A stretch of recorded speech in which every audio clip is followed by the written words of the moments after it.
guys. Rick Shaw here. It's a beautiful Sunday morning.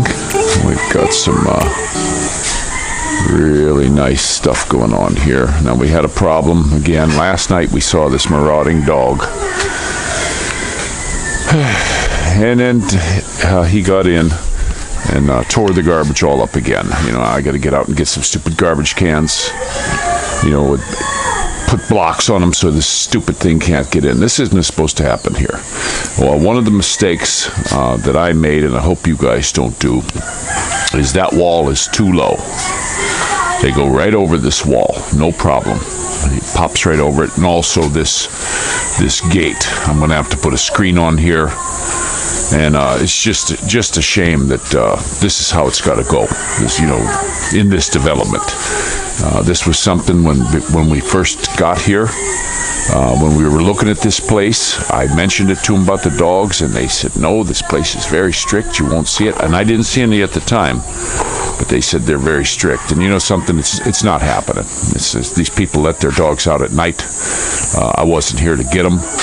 And you know, this is just where we're at again. You know, it just seems you can't move away from that in this country, at least in the areas that I go to. You know, it's just how it goes. It is one of my things that I don't like. Sorry I harp on it so much, but it really ticks me off. It just ticks the living crap off out of me that they just come in here. Next, they're going to be jumping over the fence just to take a crap. I can see it already. You know, just a royal pain in the ass. I hope they get her done. We are really happy. Yeah. Bye-bye. That lady got her PLDT, and she got the line installed. I know when I looked, they wanted to charge me for the line all the way up here. And then when we were talking to them, no, there was no charge. They just ran it. So there was a con op charge again. You know, skin tax, I believe they call it. And it's all of them. It's even big companies do it. But right now, it's to there. So just for us to go over to that pole and to us, hopefully we'll have the PLDT. And pretty soon we have to do a application down at the SM. So that'll be soon. I want to get that done. But we still got a lot of things to do here. Kids are really helping out good, which is nice. My sweetie's in making breakfast. Yes. So Jace is gonna come. I think on the 22nd, buddy. That's his girlfriend, Jace. He loves his girlfriend. He says because she's squishy. Little 3-year-old guy with a 27-year-old girlfriend. Well, he's got 2 girlfriends, actually. He's going to be a ladies' man. There's no doubt about it. Whenever Maddie comes to me, Dorothy comes to me, Moo, he runs to the girls. He'd rather spend time with the girls. So he is just a sweet kid. We're hoping that everything goes well on the 3rd and 4th of next month when we have to head up there for his checkup. I hope everything works out where we can get a CT and, you know, put this thing to bed, you know, yes or no, because all the reading, a lot of the stuff you guys sent me and all the reading I've done on this interstitial pneumonia, it just seems like, man, it is so remote for a kid to get it. And it seems more or less it's from people from years and years of exposure of toxic stuff. And even somebody said, oh, maybe because you guys were playing in the construction debris over there. Well, that wasn't that much. That wasn't all that much there. And you know, if it was too windy and kicking up dust, we were out of there. Nobody wants to stand around and breathe dust from anywhere. You know, we didn't really hang for there. So, and that was just the dust from the wall when they tore the wall down. You know, I don't hear of anything asbestos in this country. I know that was a big deal in California, and it was very serious. It was a very serious thing out there when I was working. I worked in a rehab place where they had to get a special company. That's why they weren't fixing this place up, and they couldn't tear it down. They had to get a rehab place to come in where some of the places where there was holes in it. And you know, we'd get in there. We weren't allowed to cut a hole in the ceiling at all because it was all asbestos. And if you cut a hole in that, then it was another $80,000 for them to come in and remit all this stuff. So I know it's a serious thing. They take asbestos very serious, but I don't know how they do in this country. It's seems that a lot of things, safety-wise, aren't. It's just not there. I mean, you see people.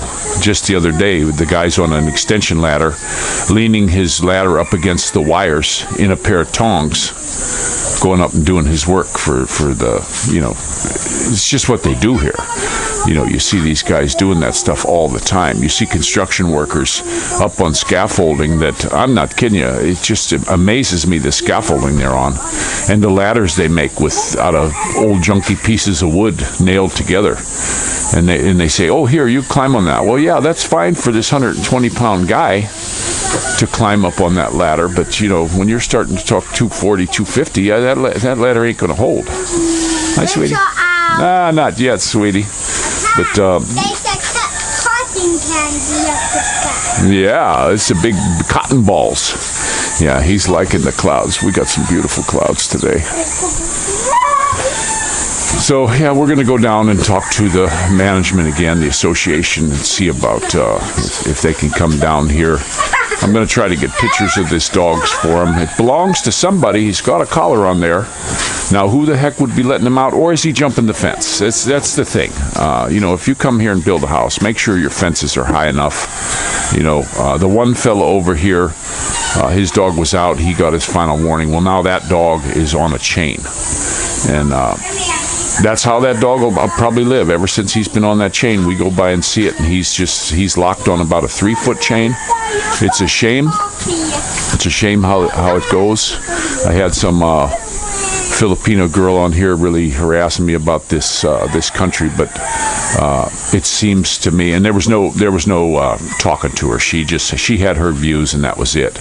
Said that this guy don't know what the heck he's talking about. But this is what I see. This is what I see here when it comes to the animals and stuff. That's just what I'm reporting. A lot of this stuff isn't for Filipinos. It's for expats coming here, so you can know what to expect. Now, I've lived in 4 separate places. All of them in Cavite, though, and every single place was a problem with the dogs. Whether it was dog poop all over, tearing your stuff up. We didn't have a problem with the garbage the first house because the fence was, the gate was this high, so we didn't have any kind of problem with that. But you stepped out, you had to have a flashlight because of all the poo, and nobody cared. Nobody really cared about it. It's just not something that they care about. This woman said, oh, she had her auntie or somebody had a dog 15 years. Yeah, well, sure. There's lots of them who take care of their dogs. I'm seeing that in here. There's people who love their animals and treat them good. But there's a lot of places that they just don't. They just don't here. They could care less. They don't get them the proper medical care, veterinarian care, and it's just how it is. I'm just telling you how it is, and it's a shame, but it's the way it is. But these walls are too low. What I'll have to do now. This one, when if a house goes up here, that'll probably close this off because it's going to be a firewall. But I'll probably get a fence thing that goes up higher. I'm planning on putting a roof up here and closing this in, and I'll probably completely cover that over. I mean, we're going to have to. We're just going to have to. My luck, Kitty's going to come through here and start pawing on the pool and pop a hole in it. That happened to us before. Cat came in. I mean, this pool was $100, and you can't find them much cheaper. And a cat came in and started pawing on it and poked holes all through it. I had to tape the last one up. And this is another critter that they just leave out. The cat that's living around here with the 3 kittens, he kind of moved way down to the other end now. I guess there's better hunting there for mice. I did see him getting a little teeny tiny mouse, and but I think since they moved those sandbags, they were going in there, and then for a while I saw the little kittens. I don't know if they were just playing in there or that was their little safety area where they hide in those blocks, but that cat pretty much is way down at the other end now, not coming in here. But that thing got in here and tore up our garbage. So it happens. I guess it could happen anywhere, but I've seen too many places. I lived in the Midwest. I lived in California. People walk their dogs. Now, there is a fellow here who walks his dogs with no leash. But he has them just like I used to have them, on a verbal leash. They stay right by him, and I don't have a problem with that. You don't have to have, like in the States, they have a leash law. I had a dog one time that was, I had him on a verbal leash. I had all my dogs on verbal leashes. I could get them to heel up and get to me right away, whether I used hand signals or sounds for them. I mean, I always trained my dogs really good. I took the time to train them, and they all learn quick, especially if you get them young. But I've had some I had one Great Dane that was a year.